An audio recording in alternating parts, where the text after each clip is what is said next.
तो दोस्तों आज की कहानी है सफलता की रोचक कहानी। एक लड़का एक सेठ के यहाँ काम करता था। रोजाना वह लड़का अपने हाथों से खाना बनाता और खाकर सो जाता था। इसी तरह से उसके दिन अच्छे से गुजर रहे थे। रोजाना की तरह एक दिन उसने खाना बनाया और अपने हाथ धोने के लिए चला गया।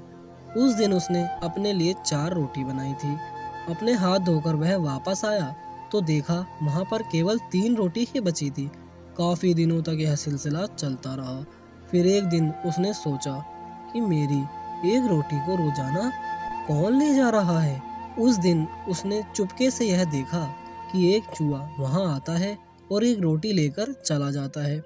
एक दिन लड़के ने मौका पाकर उस चूहे को पकड़ लिया और चूहे से बोला, तुम रोजाना मेरी रोटी क्यों लेकर जाते हो?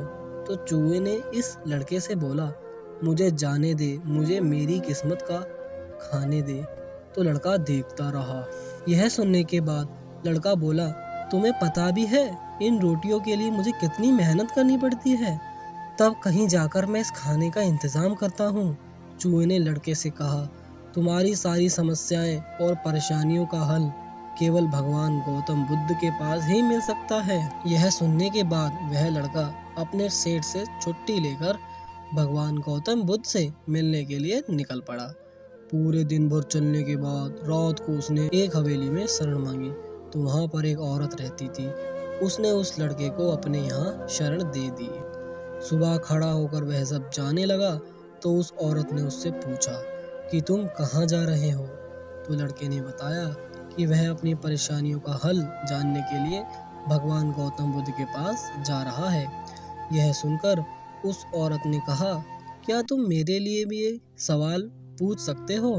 तो लड़के ने कहा, जी बिल्कुल, बताइए आपका क्या सवाल है?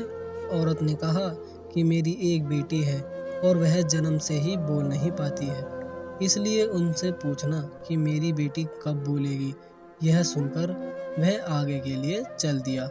काफी दूर चलने के बाद रास्ते में समुद्र आ गया तो लड़के ने एक कछुए से बोला, क्या आप मुझे समुद्र पार करा सकते हैं? तो कछुए ने कहा, जी बिल्कुल करा दूंगा, आओ मेरी पीठ पर बैठ जाओ। लड़का उसकी पीठ पर बैठ गया और समुद्र पार कर लिया। तब उस कछुए ने लड़के से पूछा, तुम कहाँ जा रहे हो?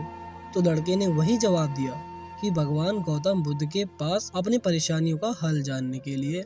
कछुए ने कहा, क्या आप मेरा भी एक सवाल पूछ सकते हैं क्या? तो लड़के ने बोला, हाँ बताओ, आपका क्या सवाल है? तो कछुए ने कहा, उनसे पूछना कि मैं ड्रैगन कब बनूंगा। इतना सुनकर वह लड़का आगे की यात्रा के लिए चल पड़ा। काफी दिनों की यात्रा के बाद वह लड़का एक पर्वत पर जा पहुंचा तो वहां पर एक साधु ने उस लड़के की सहायता की और उस लड़के से पूछा कि तुम कहाँ जा रहे हो? तो लड़के ने वही जवाब दिया जो सबको दे रहा था। इतना सुनकर वह साधु बोला, क्या आप मेरा एक सवाल पूछोगे भगवान गौतम बुद्ध से? तो लड़के ने हाँ से हाँ में सर हिला दिया।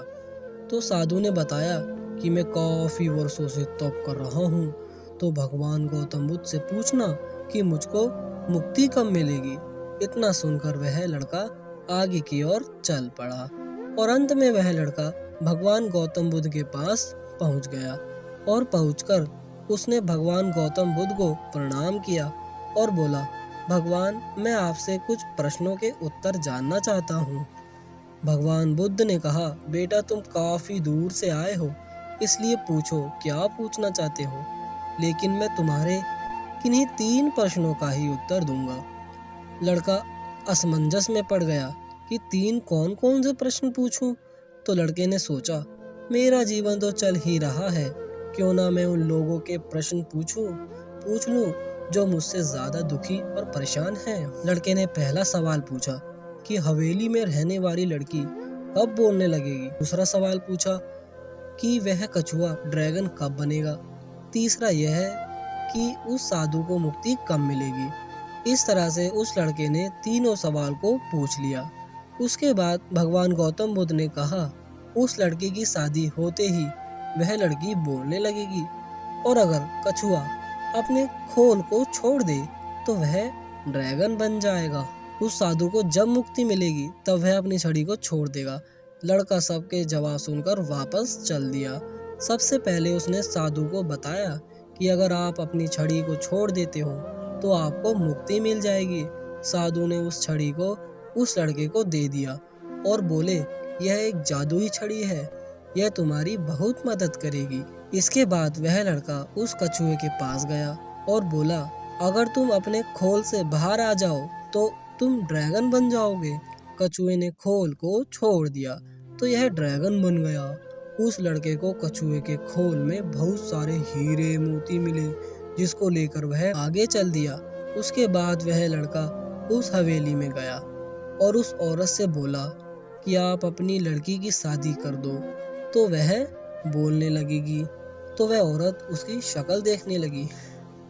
उस औरत ने अपनी लड़के की शादी उस लड़के से कर दी तो वह लड़की बोलने लगी और उस औरत ने अपनी सारी जमीन जायदाद उस लड़के और अपनी बेटी के नाम पर कर दी। तो दोस्तों, आज की इस कहानी से हमें यह शिक्षा मिलती है कि हमें कभी भी किसी भी तरह की परिस्थितियों से निराश नहीं होना चाहिए और विपरीत परिस्थितियों में भी अपने ही बारे में नहीं सोचना चाहिए।